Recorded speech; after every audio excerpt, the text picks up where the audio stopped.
If I understand your ideology correctly, you're a big fan of the free market, right? And that companies should make decisions in their rational self-interest about what they should and shouldn't sell. I don't really think it's really, if Amazon and Walmart decided it's in their business interest not to sell any given product, they should not sell it, correct? They can do whatever they want under massive. So let's leave it at that. Well, let's not leave it at that. That's what they're responding. They're responding to the market, Bill. And I'm allowed to have an opinion. Yes, you are. But it's a pathetic. Catering to political correctness under pressure, or what others would call market forces. Yeah. Fine, okay, yeah. But are you willing to let others sell it? I'm willing to let anybody sell anything they want to sell. I'm just saying there's no reason to criticize Amazon and Walmart for making a decision. Making a decision on the. There's no reason. If you respect I'm not a free market. You're not a free. You're not a free. I have this strange view that you're allowed to criticize people in America. I'm not saying you're not allowed to criticize anybody you want. If they pull books written by Karl Marx. Karl Marx inspired the murder of tens of millions of people in the 20th century. If Amazon said, we're not selling anything by Karl Marx, because you know what, a lot of communists have read Karl Marx and murdered people. Yes. I think that would be a mistake. I would criticize Amazon for that.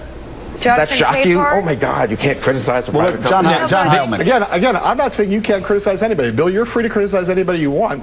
I'm just trying to say it seems inconsistent with the view. If these companies have made a decision that they think it's inappropriate. Do you think they should sell the memoirs of Jefferson Davis?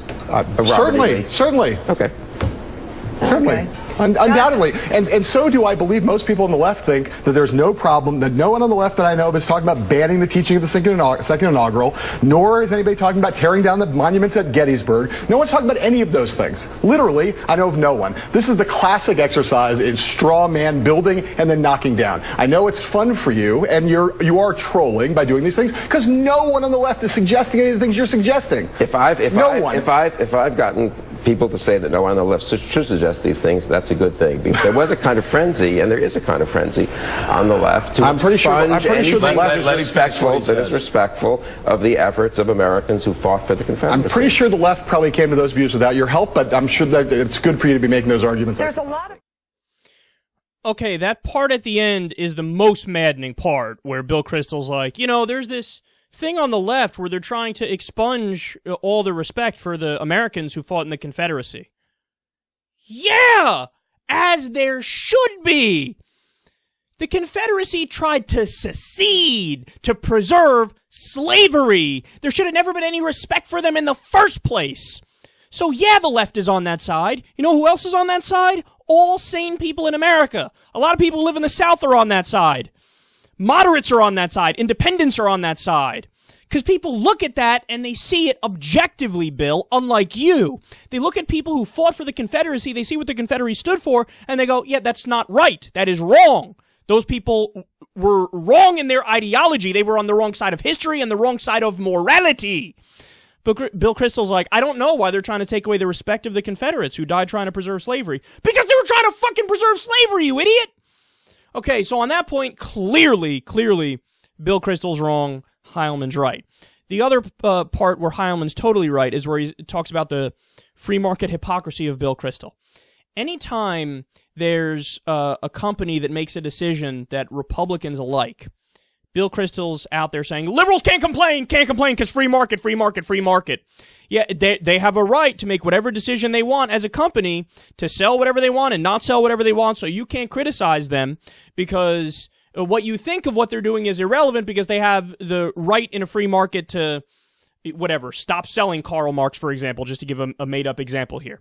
So there are times in the past where Bill Kristol has defaulted to free market. But now that, you know, Amazon, eBay, Walmart, all these different stores are saying we're no longer going to sell Confederate flags, what does he do? All of a sudden, the free market consideration's out the window. He's like, why would you stop selling it? What happened to free market, big guy? They are companies that are free to make their own decision. They don't want to sell Confederate flags anymore, so they said we're not going to sell Confederate flags or Confederate products anymore. I thought you loved the free market. I thought you believed in capitalism. I thought they could make their own decisions. Now all of a sudden you don't want to let them make their own decisions because it disagrees with your ideology. So clearly Heilman's right about that as well. Here's where it gets murky, though. And here's why I said Heilman's only 80% right. Because I actually agree with Bill Kristol that there shouldn't be anybody going after the selling of Confederate products to individuals. So like I tried to make clear yesterday when discussing this issue, we live in a free country, guys. So if on your own property, on your own car, on your person, which is always a funny phrase, I thought. If you want to put a Confederate flag there, so Confederate bumper sticker, Confederate fucking blanket or bathing suit, put it on your property. If you want to put it there, totally fine with that. You have the First Amendment right to do that. And in fact, I like it because it shows me where the idiots are. By the same token, if somebody wants to fly a fucking Nazi flag, great! I know to avoid your punk ass, and I know you're a bad person. I was able to learn it up front as opposed to having to talk to you and then you say something like, you know, those damn Jews, huh?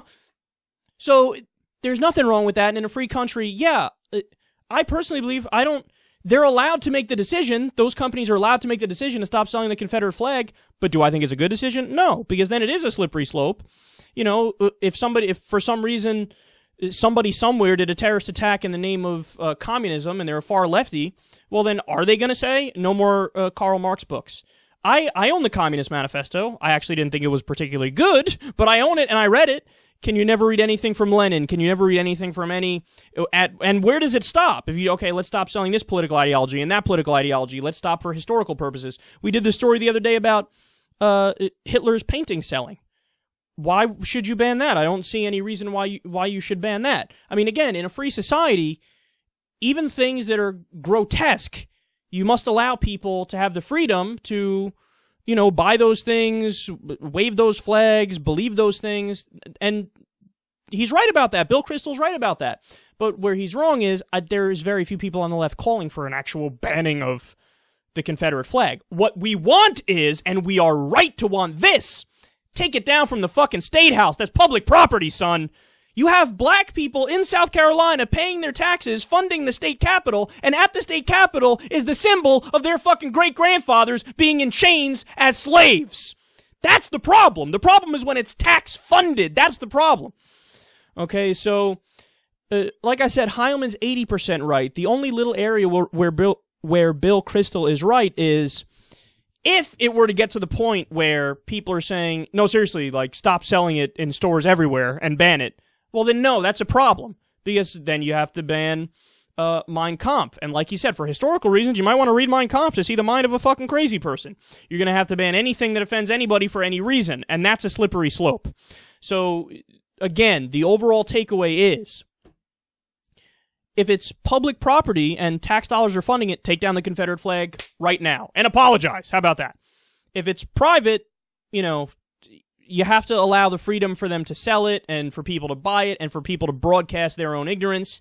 And maybe this increases my vulnerability. I don't know. But if I was the head of if I was calling the shots at Amazon or eBay or all these other things, I wouldn't stop selling the Confederate flag. And they are doing it to kind of hop on a PC bandwagon here and say, yeah, no, we're with everybody who wants to get rid of it.